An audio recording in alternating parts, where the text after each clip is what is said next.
day. Now for the headlines. Senator Mloyi laid to rest. Police disrupt Chipinge 1 million campaign launch. Zimbabweans unite against Patriot Bill.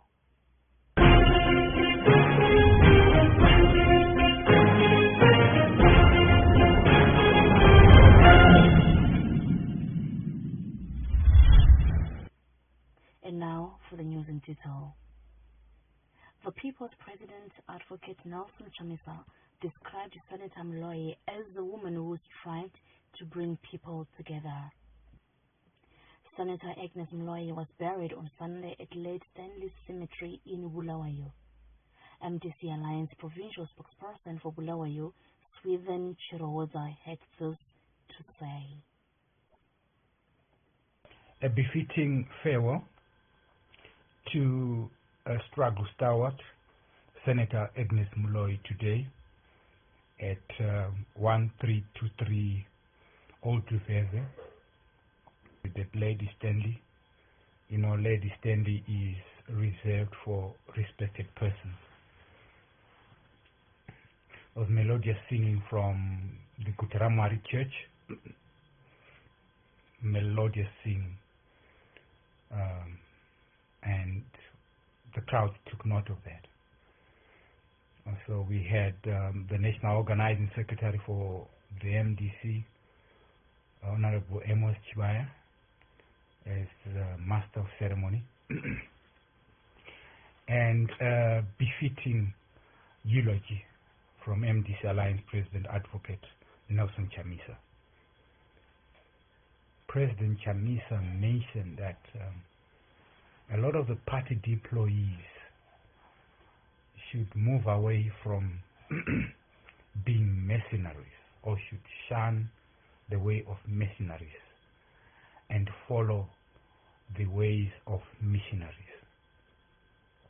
This was a statement to caution and to dissuade party members from ever following ZANU-PF's ways. And this was mentioned because it was in line with the character of the departed Senator Agnes Mloyi. The President particularly mentioned that what he was discussing were the things that Mama Mloyi stood for. So Mama Mloyi was not somebody who wavered. She never broke away from the party, but she's somebody who stood firm. Mama Mloyi is somebody who stood tall and somebody who was not divisive in the party. And so these were the values that the President impressed upon. And so it was at that point that the party leadership also got immense respect from the Gutaramari worshippers, who also mentioned that as a devout Christian, she was somebody who stood on her word, somebody who loved God. The 1 million campaign launch in Chipinge was cancelled after the police did not clear it and had barricaded the ground by 10 a.m. on the day. Meanwhile, Councillor Betamias Aguirre from Marondera said his recall was triggered by his refusal to join MDCT as he chose to stand with President Nelson Chamisa's MDC Alliance. This is what he said. The network Councillor Aguirre, Honorable Deputy Mayor Aguirre, Marondera. Vakomana veku MDCT, they were fighting me very hard in and out. So kuti vaiswera nekurara nekumuka vachipilida kuti nditwe recall. Saka ininiwo on the other side ndakanga ndichirambawo zvavakanga vachidaiwo kuti ndibve ku MDC Alliance kuti ndiende kundovajoina ku MDCT. Nekuti in politics he should have to be someone that is very principled paunenge wakamira, nekuti handina kuona chikonzero chakanyanya kuti ini ndakapinda kuve ekansela nekuve deputy mayor netiketi reMDC Alliance, saka hazvikwanisiki kuti ndaizopanduka kuti ndiende kuMDCT ndichisiya MDC Alliance inove yandakapiwa chigaro navachamisa as my president, kuti ndeve kansela 1, kuti ndeve deputy mayor 2. Ndakaona kuti zvingakwanisiki, and in agreement of politics takangogara takawirirana kuti hakuna kumwe kwatinoenda kunze kwokumira navachamisa from the way to go, sekusara pavakaita vari panzvimbo kubva pakafa our leader vaMorgan Tsvangirai. Chimwe chinhu chakazonyanya kuti vanyanye kuda kundirekola ndechekuti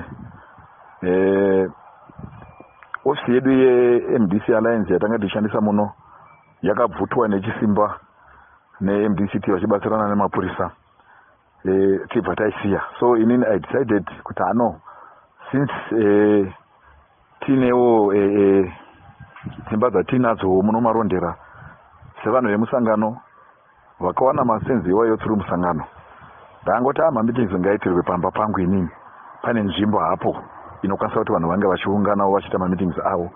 Saka izvozvo vakazviona kana kuti vaizviona mazuva ese vanhu vachiungana pamba pangu pachiitwa mameetings akasiyana siyana, angava ekunational kwedu, angava ekuprovince, angava eTCCC, angava emabranches, mameetings ese wayo anoitirwa pamba pangu. Ndozvimwe zvakazovapa hasha dzokuti vasvike pautano toda kumurekola. Asungotiwo zvinhu zvakaita zvinhu zvakangoitika zvangu ndisina kuzvigadzirira asi ndaiziva kuti ndo zvichaitika. Handina hangu chikwenya kundinetsa nokuti ndongoraramawo zvinongoitawo vamwe, ndichingosapota bato rangu iroro reMDC Alliance, ndichisapotawo president wangu Vanessa Machamisa tichienda mberi. Ndinoziva nerimwe remazuva zvinhu zvichatinakirawo kana tiri vanhu vakamira pachokwadi, ende takanangana nechokwadi nekwatokuenda. Saka ndo zvakaenderati, ndingangoti in short ndo zvakaita kwandiri. Asi chiviro yangu nekurudziro yangu ndeyekuti pane vakasara vacho vari pacouncil inofana kusave the purpose of residents panyaya dzeservice delivery. Saka ndinokurudzira chaizvo kubva kuna acting PC, kubva kumakanzera akasara ipapo kuti vaite basa kuti vabereki nevagari vemarondera vawane service delivery yakakwana, vasanetseke nepolitical gimmick yedu isiso semapoliticians, but vawane service yavo yakakwana. Izvozvo ndo zvandotarisira kuti tinofanira kunge tiine side repolitics toita side reservice delivery kuvanhu. Saka izvo ndozvokurudzira kuti dai vakomana vanga vashanda vakasara ipapo chaizvo kuti service delivery irambe ichiwanikwa nemaresidents. Izvi zvepolitics izvi zvinouya zvichipfuura. Zimbabweans in the diaspora launched protests against the proposed Patriot Bill. The Patriot Bill seeks to criminalize engagements with foreign governments and demonstrations against the government of Zimbabwe.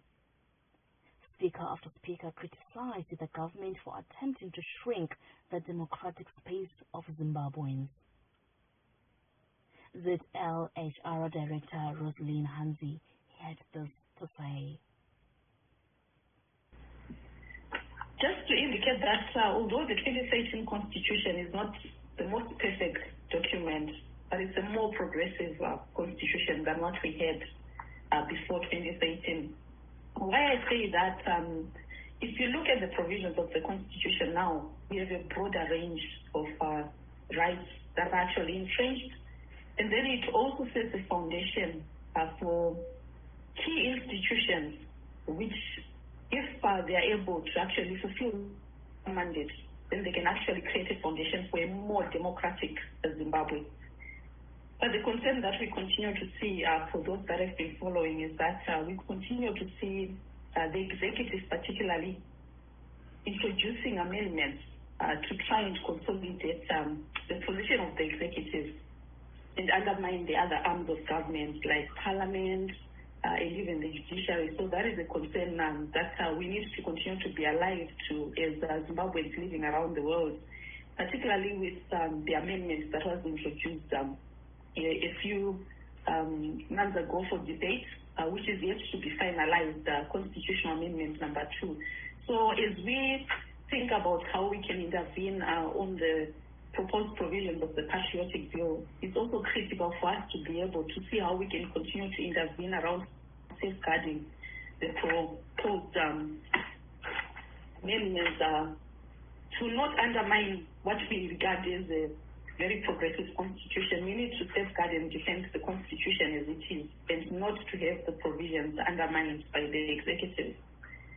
One of the key provisions that I think is something that we are all interested in, particularly for those living outside the country, that we need to continue to see how we can assert and demand that that provision is actually fulfilled, is a provision around dual citizenship, which is actually somehow in the constitution, because there is a provision that is there that actually prohibits the introduction of a law that would undermine dual citizenship for citizens by birth. And from what I've seen over the last few years, we continue to see Zimbabweans who were born in Zimbabwe, who are regarded as citizens by birth, being forced to pay for visa fees when they're entering back home. So I think as we continue with the discussions, as citizens, we should be able to continue to demand that the provisions of the Constitution are actually upheld. And there is a provision now in the Constitution that was not there before, which creates an obligation on the government of Zimbabwe to protect its citizens anywhere in the world. That is, of course, something that we can debate another day, whether it's a provision that can actually be realized, given what we have seen happening back home. Also present during the discussion was constitutional activist Namatai Kwekweza, who called on Zimbabweans to unite and fight illegal constitutional changes. This is what Namatai said.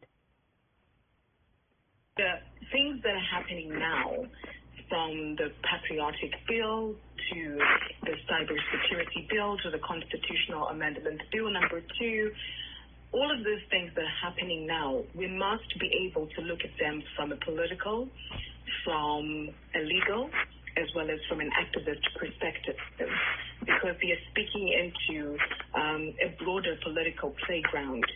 And I think that it's very important that we understand that political context, because everything kind of makes sense when we look at things from that perspective. That having been said, I want to start from a place where I talk about the COVID-19 lockdown and the crisis that was there globally and internationally. I think the one thing that we have experienced and we have seen is an insurgence of rogue states that have used this period to settle old political scores with political opponents, as well as to, use their power for whatever repression or for whatever political agenda. And this has been true in Zimbabwe, as it has been in Egypt, as it has been in all of these other countries, not just in Africa, but also around the world. So we have to understand things in context, because the Patriotic Bill, the Constitutional Amendment Bill number 2, and the Cybersecurity Bill were all proposed during the COVID-19 lockdown. That's when we really saw them being pursued. And what is the reasoning behind that? Because it makes no sense for such important legislation to be, pursued at a time when people are practically incapacitated to fully and effectively and meaningfully participate in the process of making those particular laws. And the intention basically is hinged upon exclusionary tactics. That's number one. This has been an elusive process that is very secretive, fast-tracked, and divisive. And that's just, what puts people off. So in as much as I've met people that have argued that in Constitutional Amendment Bill number 2, there are some good things. Let's be open-minded about this. The same thing with the Cybersecurity Bill. Oh, there are some good things. Let's be open-minded about this.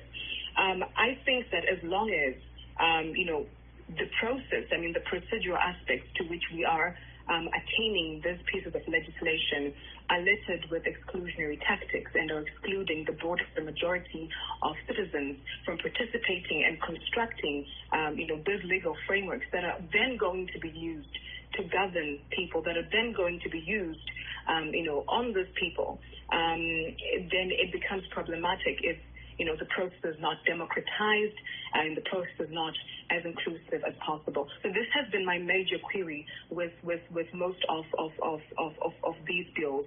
I'm just going to touch a little bit on the patriotic bill. There's very strong tension between some of those bills and the provisions of the 2013 Constitution. I think with the patriotic bill, the tension is with Section 67 of the Constitution, which speaks on political rights that citizens have. And what is essentially scary is that this patriotic bill was recommended to Cabinet by the National Peace and Reconciliation Commission. And it is basically criminalizing the private correspondence, of citizens with foreign governments. This becomes problematic in the context of accountability, and I think Rose did an amazing job at explaining, how this would work and how this would play out, so I'm not going to repeat that. Herbert Siziba, father of National Youth Secretary Gift Osalo Siziba, will be laid to rest on Monday. Condolence messages have been pouring to the Siziba family from party members, including President Nelson Chamisa. Mr. Siziba passed away after a short illness. Still in other news, 2 NRZ workers died while 7 were injured when a train derailed in Bulawayo on Friday.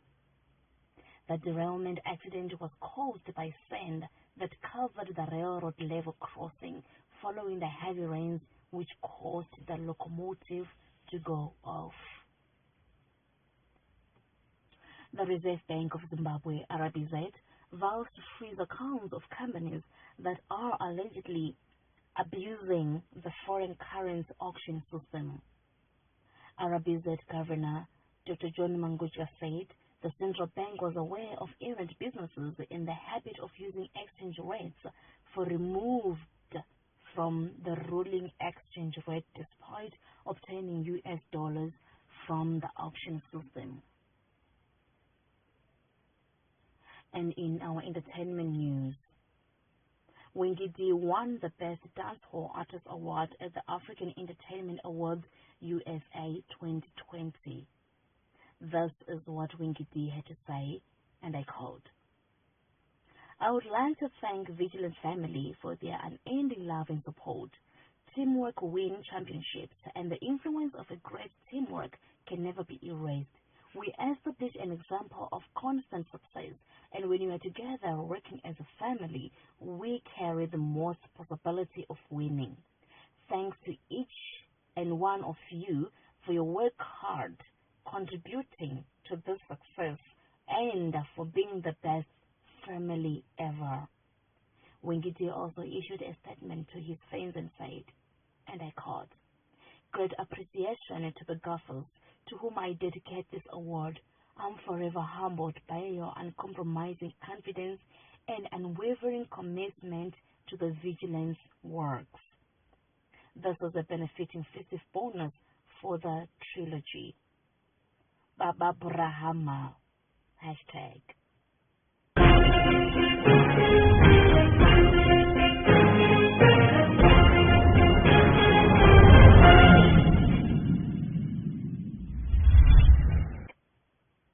Now to end the news bulletin. Senator Mloyi laid to rest. Police disrupt Chipinge 1 million campaign launch. Zimbabweans unite against Patriot Bill. Now this ends this news bulletin.